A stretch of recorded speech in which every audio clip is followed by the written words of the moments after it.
Thank you, everyone. So I just apologise for, I think it was last week, I had a bit of a problem with my technology, so hopefully there won't be that kind of issue today. So let's get started. So as Jamie said, we're going to be looking today at IELTS speaking part 1. Okay, can everyone see me okay? For some reason I'm not there. You can hear me? Yeah, you might want to change your settings, guys. There should be a gallery view and a speaker view at the top of your screen. That might help you to see Mary's video. Okay. Okay.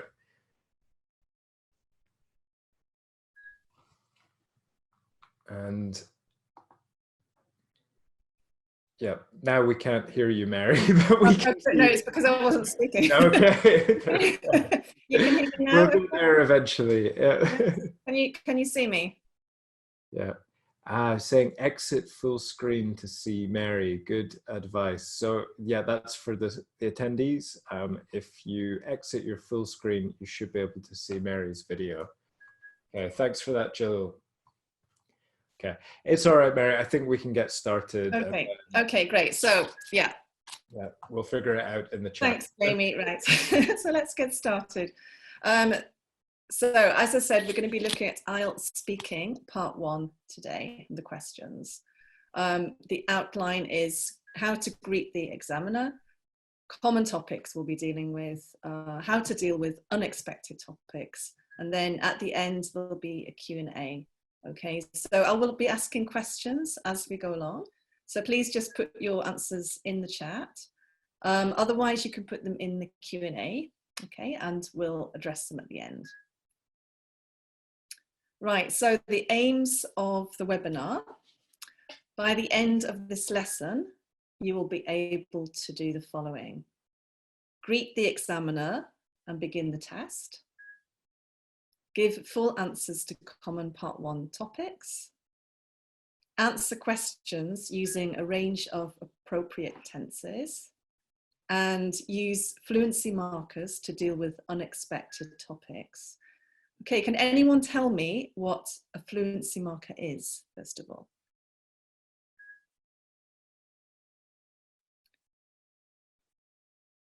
Fluency marker. Yeah, that's an example, Sky, thank you. This is a very good question.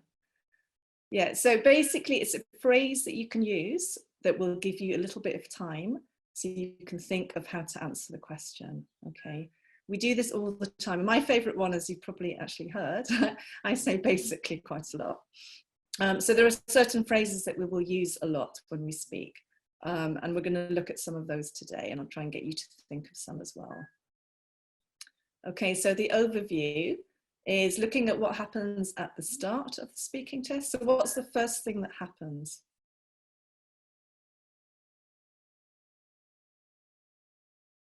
What's the first thing that happens in the test? Greeting, yes, greeting, exactly. So it's a 5-minute face-to-face interview, and we have the introduction where you greet the examiner, you confirm your name and show your ID, and then you begin part 1. Okay, so it's quite brief. In part 1, you have 3 sets of 5 questions. Okay, and so part 1, set 1, you have 3 to 5 questions on one of these topics. Okay, can you tell me which topics you might be asked questions on? Yeah, they're all sort of personal topics. That's right. So yeah, you've got lots of ideas. So work and study are 2. Okay, and then you've got home and hometown. Okay, so really the purpose of these questions is just to get to know you a little bit.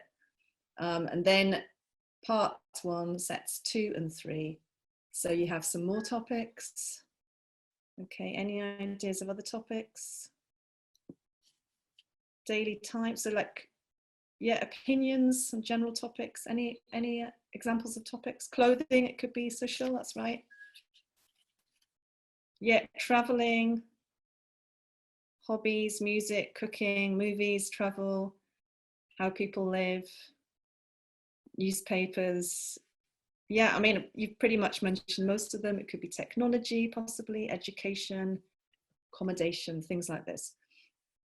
Okay, so we've looked at here hobbies, clothes, and then also you might be asked some questions on unusual topics. Okay, so for example, it could be robots, could be flowers, right? So try not to panic if you get that kind of question. So fluency markers should help you to answer them, even if you don't know what you can say. We'll show you how to do that. Okay, so first of all, greeting the examiner. Okay, so the examiner will ask, what's your full name? Right, and all you do is give your full name. Okay, so you just say what your name is. And then they might say, what can I call you? Okay, so thank you, Lee. Some nice comments in the chat there. What can I call you? You can call me Hu Lin. Okay. And then the examiner will ask, where are you from? I'm from Beijing, which is in north of China. Can I see your ID? Okay, and then you show your ID. So as you can see, these questions they're very simple. The answers are very simple. And I think the key is here not to give a lot of detail. It's just very, very basic answers. Okay, so don't ask questions. Okay, these are very easy questions, so you should understand them. Don't give any extra information. But things you should do, what should you do?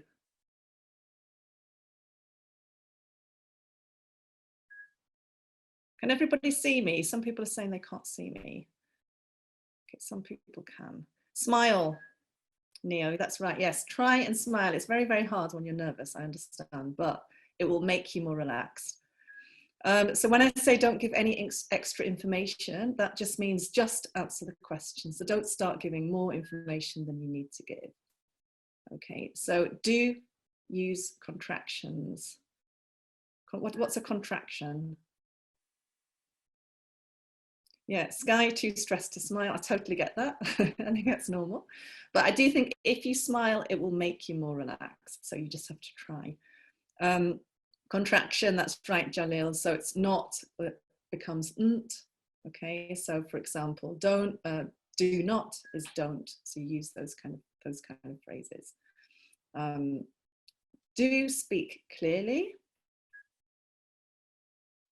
And yeah, as we said, do smile and relax, even if you're really nervous. Okay, so now looking at common topics, work and study. So you will get 3 sets of questions, as I said before. And the questions will be about you and about familiar topics. Somebody was asking before, what do you do if you get a question that you can't answer? You don't know much about the topic. You need to use a fluency marker, which we're going to look at in a minute. And you can just be honest, you know, but I'm sure there's something you can say about that topic, even if it's not in depth, okay? So remember, you're just being tested on how well you speak, not your knowledge of anything really. And remember, it's only 5 minutes, okay? I know it probably feels really long, but this section is only 5 minutes, so you can't really say too much. So in part 1, you may be asked to talk about your work or study. Can you think of any questions you might be asked on these topics?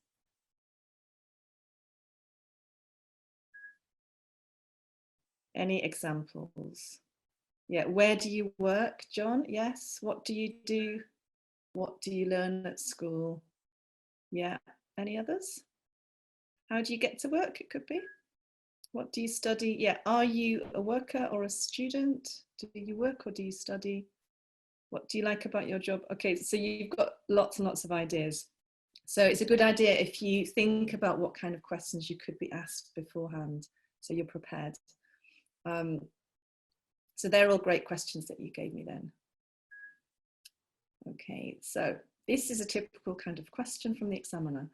I'd like to start by asking you a few questions about yourself. Let's talk about what you do. Do you work or are you a student? Right, I'm a student. So is that a good answer? No, too short. Yeah, it's way too short. So how could you develop your answer? What could you say?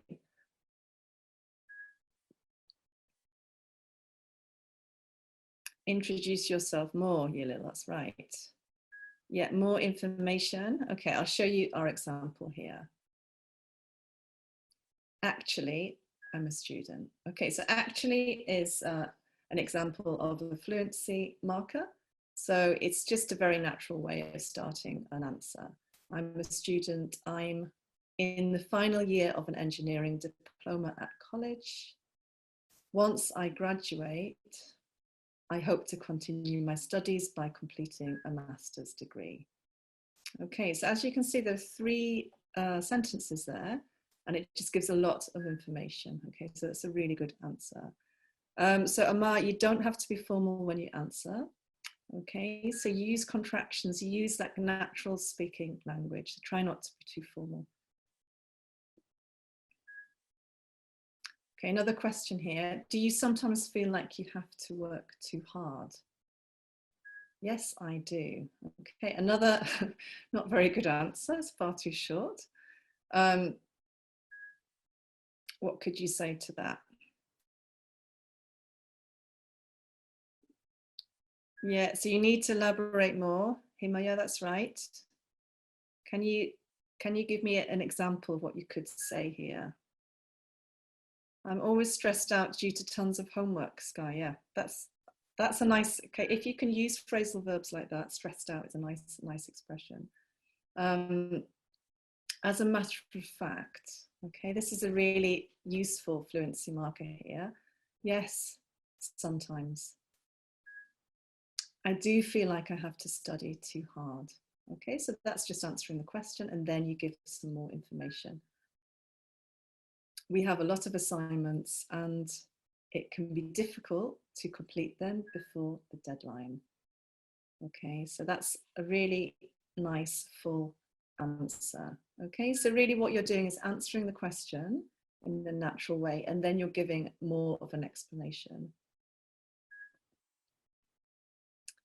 Okay, another question here. So what do you like to do at the end of the day after you've finished studying?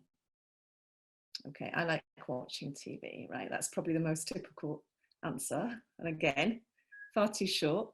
So Amar, you're too lazy to answer the long sentence. Well, it depends, you know, if you want to get a good grade, I would try and recommend it.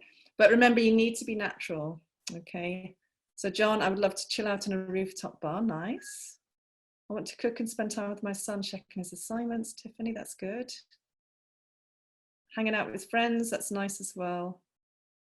Okay, I like listening to music or stand-up comedy based on my mood. Shreya, that's good as well. So all those are great answers. So let's look at what we said here.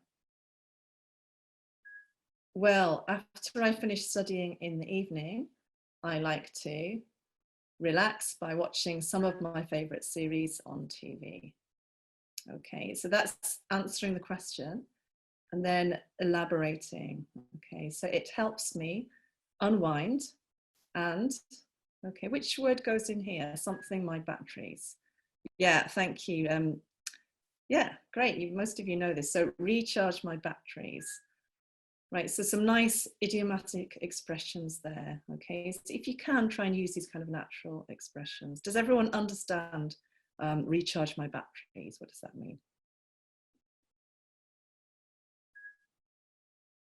Yeah, can you give an explanation? Recover my strength. Yeah, good.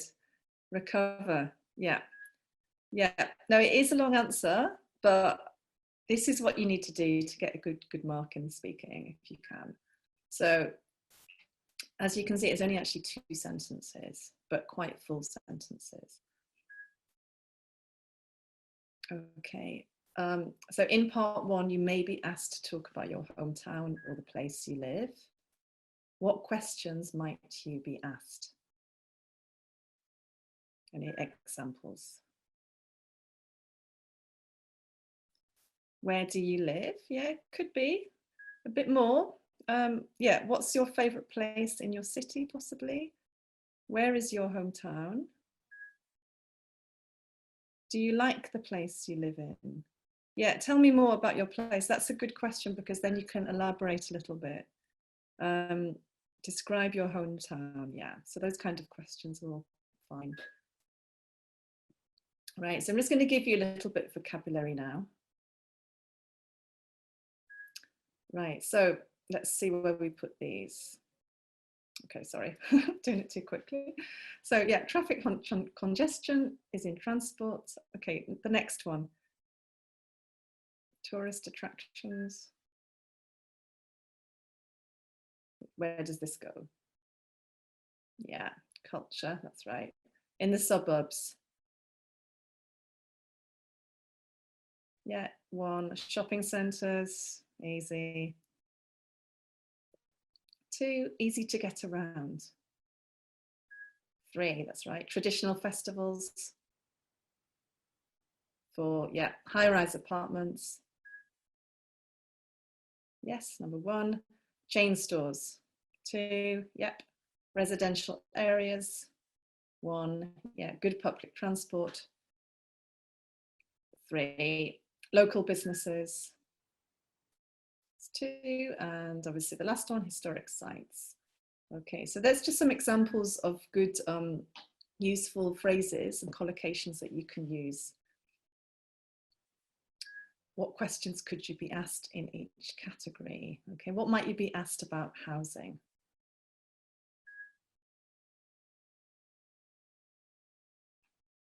What might you be asked about housing? What type of housing is popular in your area, possibly? Describe your house. Yes, describe your home. Do you live in the suburbs? Yes. Do you live in a house or a flat? Yeah, those kind of questions. Shopping?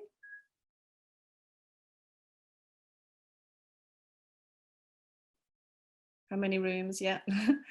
What about shopping? Best location to shop? How often do you go shopping? Do you enjoy shopping? Yeah, those kind of questions. Transport. What is the most popular means of transport in your country? Yes. How often do you take public transport? Yeah, those kind of questions. And then culture.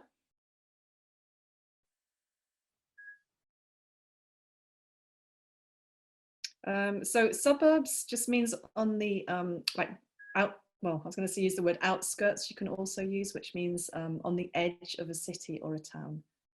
Yeah, someone's used to use Alice used outskirts. Yeah. So this is a really useful word to use, suburbs. Okay, so culture. Yeah, what's your favorite festival? Do you have any special culture in your city? Tell me about your culture. What's the most interesting thing in your country's culture? Yeah. And are there any cultural sites in your city? Yeah, they're all great questions. Okay, so as I said before, you just need to kind of imagine, so kind of try and predict the kind of questions that you could be asked so you're ready to answer them. Right, so let's have a look at these collocations and see if you can answer some of the questions. For example, okay, let's talk about your hometown. Which town or city do you come from? So Ali lives in Mumbai. You enjoy the place? At times it's a little overcrowded. Okay, you've got Istanbul, Shiraz, Mumbai. Okay, many, many different places. So I'm just going to put up these questions now. So for example, in my case, I come from London. Well, I live in London. Best thing about living here is there are many things to do. It's easy to get around. There are a lot of tourist attractions and historical sites and many different shopping centres. I don't like the traffic congestion. I don't like all the people, too many people for me. I would recommend visiting Brixton, actually. I'd recommend tourists visiting Brixton, which is quite near me. So just think about how you could answer these kinds of questions about your hometown. And now question types. Let's talk about leisure activities. What's your favorite leisure activity? How long have you been doing this activity? What did you enjoy doing in your free time when you were a child? Do you think you'll start a new hobby one day? Okay. So as you can see, these questions they're all quite different types. So you need to really listen to the question that the examiner asks you and try and answer using the same tense if you can. Okay, so let's just have a look at this. So which questions ask about the past? Which ones? Which one? Number 3, that's right, yeah. So as you can see, it's using the past simple there. The present, number 1, that's right, and sort of number 2 actually, because that kind of connects the past and the present, yeah, that's right. The future, number 4, yeah. And then a length of time, number 2, that's correct. Okay, so as you can see, the first one is present simple.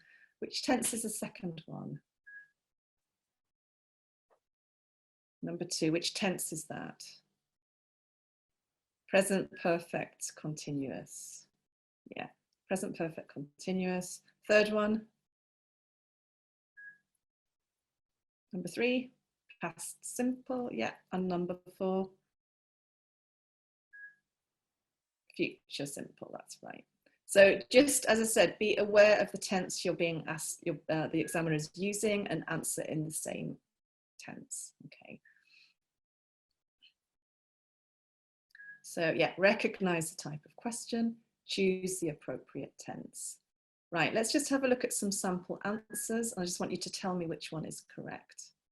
Okay, what's your favorite leisure activity? Which one's correct? A or B? Okay, most of you got it right. So my favorite leisure activity is basketball.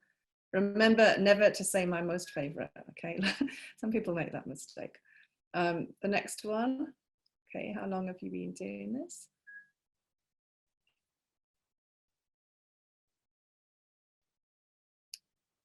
Yeah, A, that's correct. So again, B is a very common mistake. So remember, when you use since, it has to be a point in time, okay? So you could say since 2014, that would be okay, but you can't say since 6 years, right? What did you enjoy doing in your free time when you were a child? Okay, let's have a look at these. Number 2, that's correct. Okay, so you can't say when I were, you can say, the only time you can really use that is say if I were you, but normally you wouldn't say that. So when I was a child. Do you think you'll start a new hobby one day?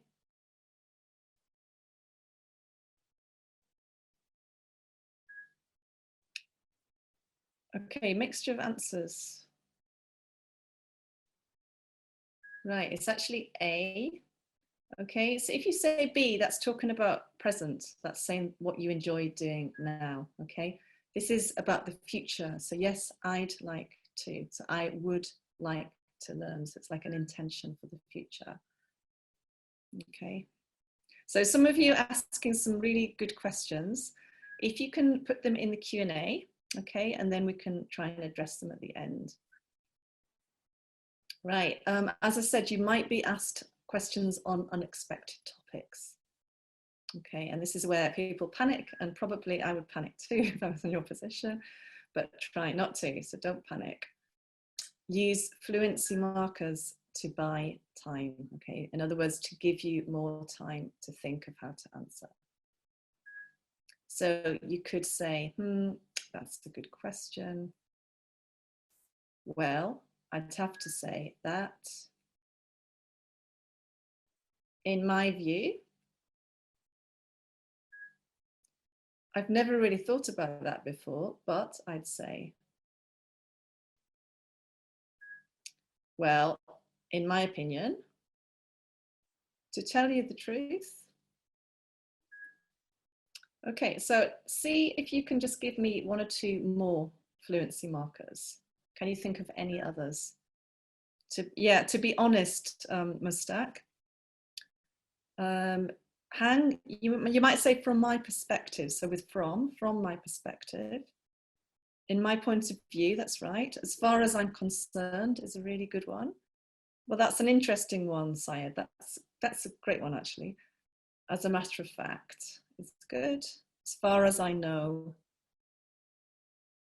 To be sincere, it's a little bit too formal, John. Yes, you've got some, well, let me think about it. That's a good one as well. I just wrote down a few earlier, so you could say, to be honest. Basically, okay, that's my favorite one. I use this a lot. You could also say, I guess, I suppose.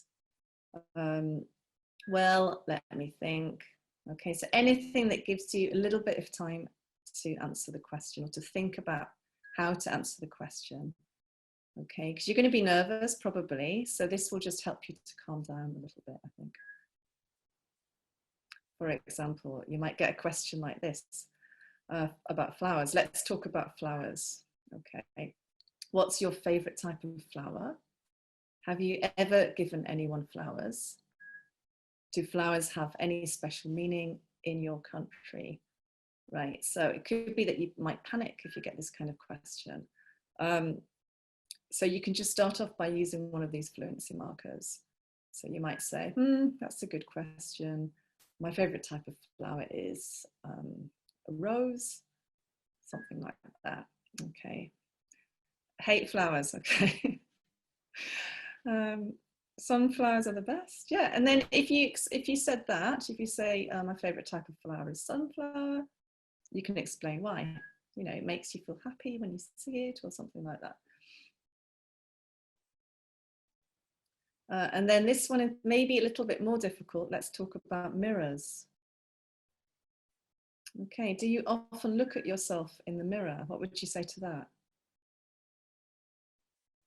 Hardly ever. Often. Yeah, that's an interesting question. That would be probably how I would start that, actually, because it is a little bit more difficult to answer, possibly. And then why not? So remember to give a reason. While combing my hair, yeah, you could say that. While brushing my teeth, that's good. Do you think mirrors are a good way to decorate a house? What would you say?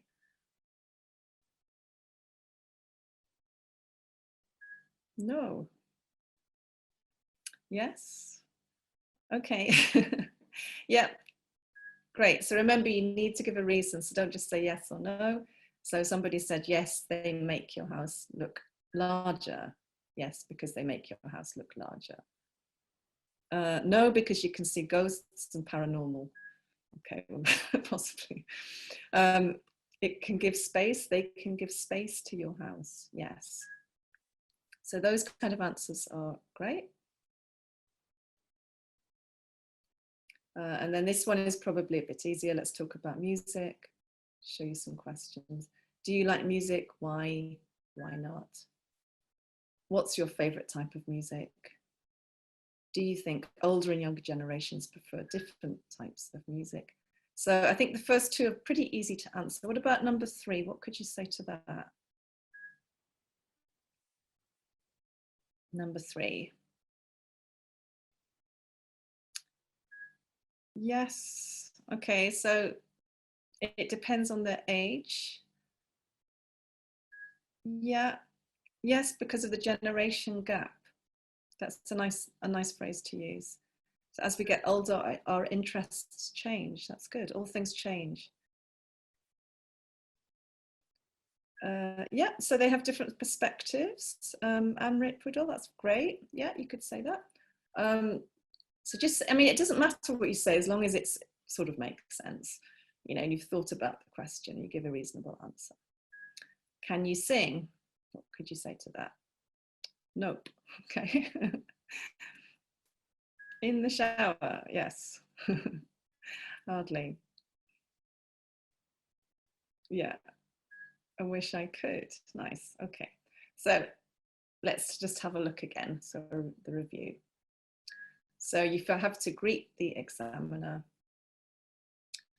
You need to develop your answers for common topics. Okay, so you really answer the question and then you try and elaborate and give a sort of full answer if you can, a reason.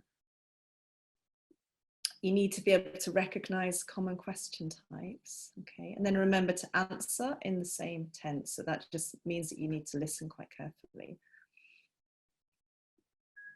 And use fluency markers to buy time, okay, to give you more time to answer. Okay, so that's it, everybody. Thank you very much. Are there any questions? Awesome. Just want to say a big thank you as well to you, Mary, for presenting. So great. Excellent. Hopefully you can see us both now as well, guys. We've resolved some of those issues. Yeah, brilliant. So there were a lot of questions coming up in the Q&A, so well done for those guys. I have tried to answer a few of them as Mary's been presenting, but if you do have more questions, you can add them into the Q&A just now and we'll look at them in a moment, okay? So I can see some questions in the chat already. If you can copy them over to the Q&A, we'll answer those ones first. Before we do that, I would just like to mention our speaking evaluation service as well that we offer on the IoT site. My screen has just frozen, so I'm not sure if you can still hear me or not. I'll keep speaking just in case you can hear me though. And yep, okay, I think that's a yes. So we have a new speaking evaluation service available.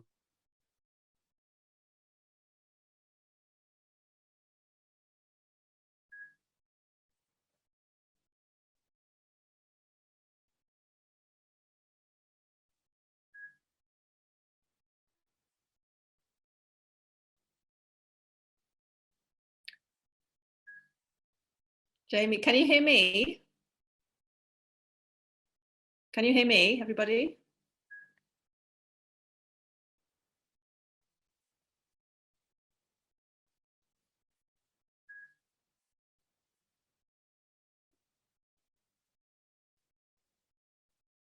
Can you hear me? Back. Yeah, Jamie, sorry, I'm not sure where you went. Yeah, sorry, Mary, I'm back now. Yeah. Oh, okay. Could you hear me? Could you hear me at all there? No, well, for me, you just went completely silent. I don't know about other people. Yeah, sorry, my screen froze there. So yeah, I think I'm back now, guys. So I just wanted to mention the speaking evaluation tool that we have that's now gone live on our website. It is a free service you can use to practice the speaking test. We've got authentic speaking questions that you can go through on the test. You can record yourself giving answers to the questions. And then once you've gone through the full test, you can either listen back to the questions, you can share them with the community on the website, or if you like, you can get one of our team of speaking examiners to listen through your answer and give you very detailed feedback and an estimated score. So if you're interested in that, I'll put the link. It's free to use just for practice. If you'd like, a full evaluation, then that is a paid-for service. Okay, so I'll put the link to that in the chat in a moment. Maybe we can take a look at some of these questions, Mary, while I find that link. Yep, I will do, Zara. Hold on a sec. So let's see.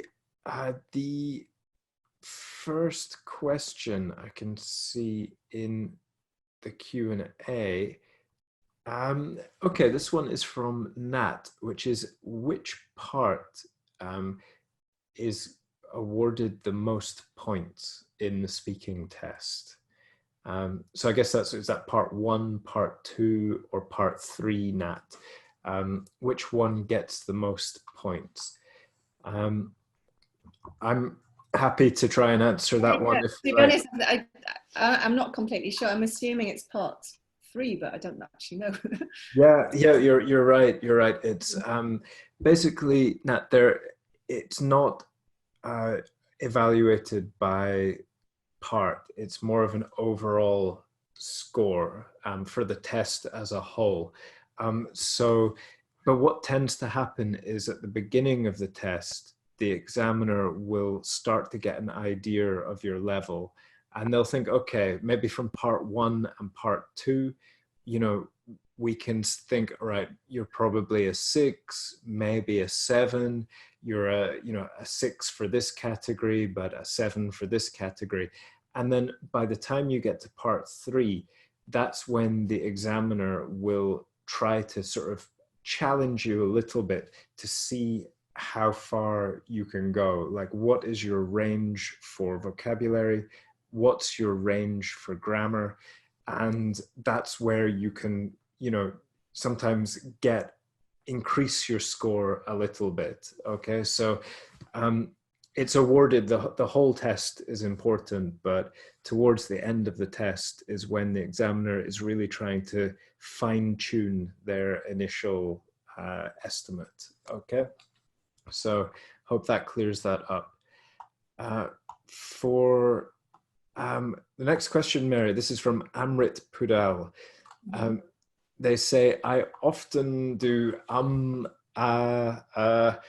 I'm speaking unknowingly. How could I improve it? I was just about to do the same thing. I mean, it's natural to do that. So, it just helps you to kind of think of what to say. So I think if you're doing it a little bit, it's okay. It's just if you're doing it a lot, it can show that you're not very fluent. So it's really a matter of working on your fluency.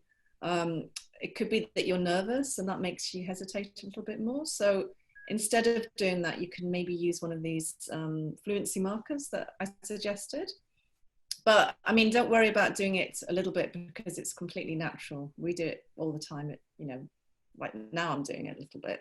So it's a natural thing to do, but just not too much. Yeah, I'd absolutely agree there.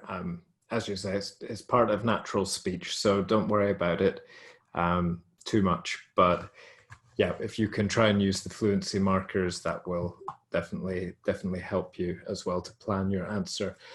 I'm just putting the link to our speaking online test service in the chat just now, so that should be with you in a moment. Okay, let's see. Our next question here. Anonymous, you're asking, are there any speaking practices for students coming up?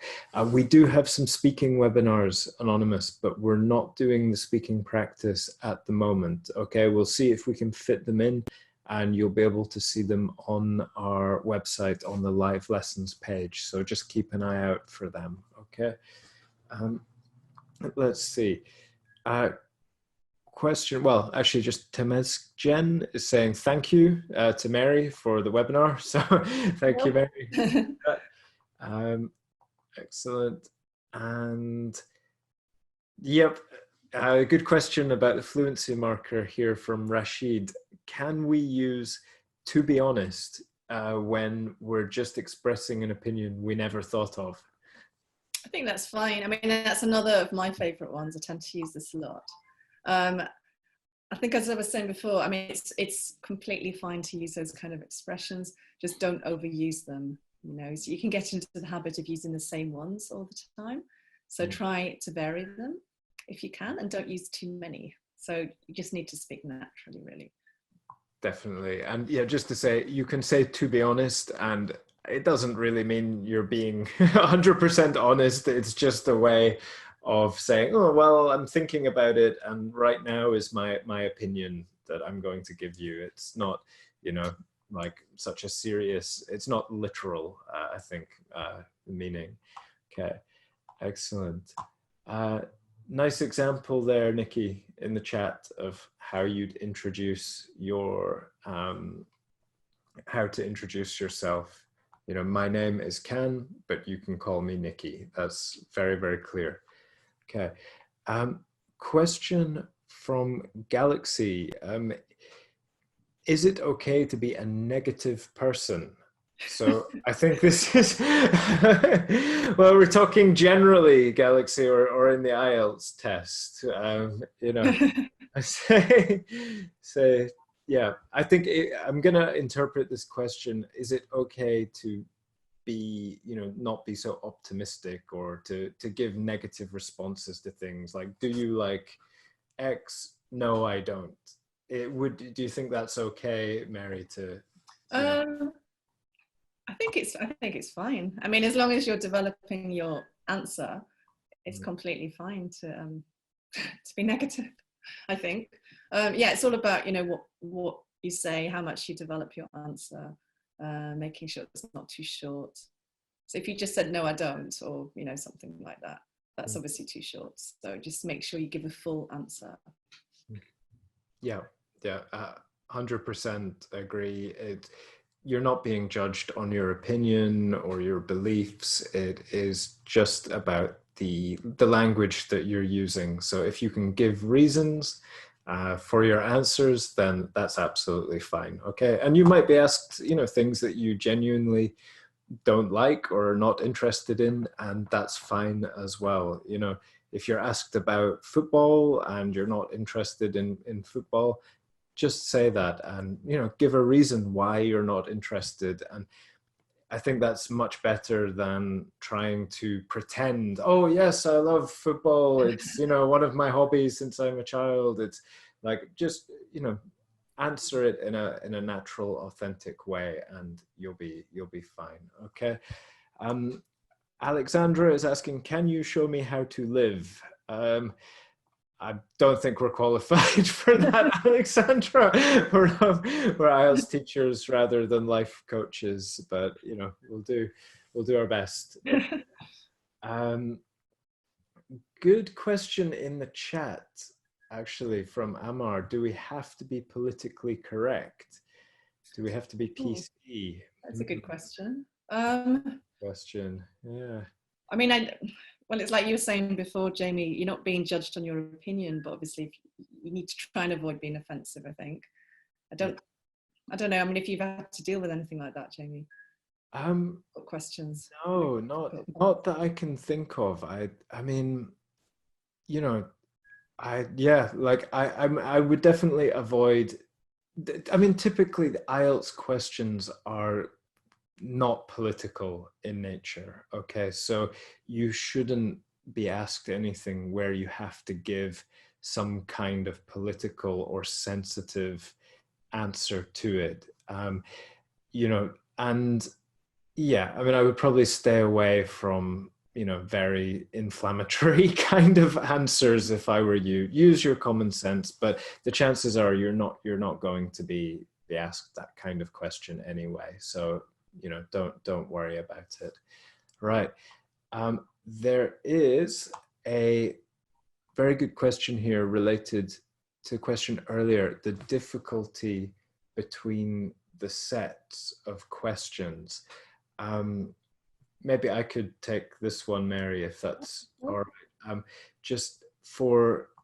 So for part one, there are 3 sets of questions you'll be asked. The first one is always about your hometown, or about where you live, your apartment, or it could be about your work or your study.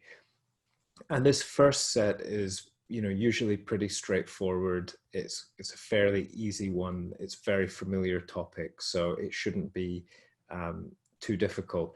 the next two sets are on different general topics, so they might be a bit more challenging. It might be a more unfamiliar topic like we looked at today, flowers or robots or mirrors, like something you've not really thought about. So that's for part one.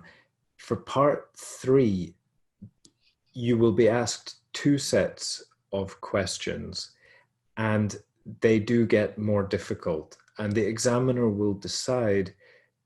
They have three sets of questions to choose from, and based on your level, they will choose the difficulty of those two sets. So you should find that in part three, the questions get progressively more challenging. Not, huge, it's not a huge jump, but a little bit more challenging than in part one. Okay. So yes, there is a small difference there, Jalil. From Shruti, is there a recording of this video? Shruti, you should be able to watch this on our website on IELTSonlinetest.com. I'll try and put the link to that in the chat. Okay. Let's see. There was a question about a specific, this is from Anonymous. And how should I answer the question, how can your hometown be improved? Any thoughts on that, Mary?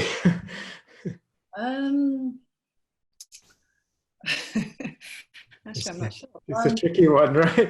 Yeah, I mean, as I was saying before, I think it's about predicting the kind of questions that might come up and preparing them in advance. Because if somebody asked me this and I wasn't expecting it, I'd have to really think about it. So, I mean, I'm thinking about my city. I mean, it could be improved by having a better transport system, having more regular trains. So I think, it depends on your city, but just being, starting with could be, in my opinion, it could be improved by, and then maybe you can list some different things. So obviously it depends on where you live. Yeah, exactly. If you can't think of anything, I might say something like, well, I really like my hometown, and to be honest, there's not much that could be improved, but if we could improve the weather, that would be brilliant. And because the weather's not great, but maybe with climate change that will change. Who knows? So that's those would be a couple of options for you there. I think it was Anonymous who asked that question. A similar question here. This is from Art, ART. What about if you lose your track when you're speaking, when you lose your train of thought? What should you do? I mean, I think that's probably going to happen because you're a little bit nervous. So in that situation, I would just suggest, just stopping, taking a deep breath, starting again, and trying not to panic, like trying not to, because I think people tend to think that if something like that happens, it's really, really serious and you're going to fail, and it's not. I mean, it's just a small thing and it probably won't even affect your mark. So just try not to try not to panic. So maybe stop talking, take a deep breath and start again. Yeah. And the examiner will expect you to be nervous. It's kind of normal. Absolutely. And like you say, it shouldn't affect your score too much. Okay, if you do it for every question, then yes, that will start to affect your score for fluency and coherence. But if it's just once or twice, the examiner will ignore it. Okay. There was a really nice suggestion in the chat. I'm sorry, I've missed your name there. But you say, could I list some of the negative things about my hometown, in response to that question? What could be done to improve my hometown? Well, you can start to say, well, actually, there's a lot that could be improved, because, we have a high crime rate, or we have, a lot of traffic pollution. You can start by listing them and then maybe suggest some solutions to those problems, okay? But it's absolutely fine to kind of reframe the question a little bit, as long as you're still answering the question. Okay, excellent. Just going to take one question as well from the chat, which is it okay to be emotional when answering a question?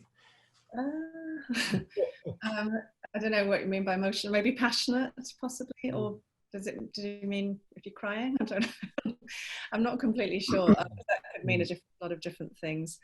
I mean, if you were upset because you're nervous, I think it's it's sort of understandable. You just have to try and calm down. But I think possibly that means just being passionate about your answer, which I think is okay. I mean, as long as it doesn't affect your like your word stress and your intonations. You need to make sure you're using natural intonation and word stress. You're not over stressing words, so it sounds a bit unnatural. Yeah, I'd agree. And, I mean, it is a sort of test of, your natural speaking, but it's quite, a formal context. An exam is, fairly professional kind of context. So, imagine you're at work, you behave in a more formal kind of, you're not going to start shouting and screaming in your workplace. So think of it like that way. Okay, try to be a bit more professional. Let's see. Good question here from Kausar. How much does your pronunciation and accent matter? Well, I mean, I would say the accent that's part of you. That doesn't matter, but you need to be understood. So your pronunciation is important. You need to pronounce words in the correct way. You need to have the right word stress. If you're stressing the wrong parts of the words, it will sound unnatural. You might not be understood. But don't worry about accents. I mean, we love accents. We've all got accents. So, I mean, it's normal and it's part of you. So that's fine as long as you're understood. Yeah, exactly. I mean, overall, Kausar, it's a quarter of your band score, so it definitely matters. But as Mary said, it's not your accent; it's how easy you are to understand, how clear is your pronunciation. So, yeah, it's something to keep in mind for sure. Okay, guys, we're going to take one more question and then we're going to wrap up for today. So very nice question from Shreya. What to do if I don't follow what the examiner has asked me, or if I'm unclear about the question? What can I do? Well, I mean, the first two parts of the speaking exam, they're fairly straightforward, the questions. So I think you should understand, but I mean, you can ask it to be repeated. But in part 3, it's more of a discussion. So that is where you could maybe ask for clarification. So you just need to learn a few questions that you can use, to ask for that. Because I mean, it's normal, even in our everyday lives, we might not completely understand. So you just need a few phrases that you could maybe use in that situation. Like, for example, I'm sorry I didn't quite follow you. Would you mind repeating that, or something like this? Yeah. Absolutely. As you said, Mary, in part 1, the examiner can only repeat the question. They can't clarify. So just ask them to repeat. But in part 3, you can ask them to clarify a bit more. Okay. So yeah, I absolutely agree. Someone mentioned having a few drinks before the test. I wouldn't recommend it. I really wouldn't. It might help you in the short term, but it could be a very long day while you're waiting for your test to start, and it might backfire. So whoever suggested that, I would probably avoid. Not the best way to boost your performance. Okay. Right, guys, I'm afraid we're going to have to wrap up there. So thank you so much for joining us. Big thank you to Mary for presenting. Thank you, Jamie. Thank you, everyone. Cheers. If it's coming up soon. Yeah. Best of luck with your tests.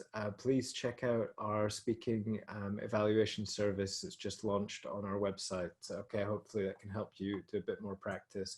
And we have a number of other webinars coming up over the next couple of weeks. You can register on our site. So hopefully we'll see you for another session soon.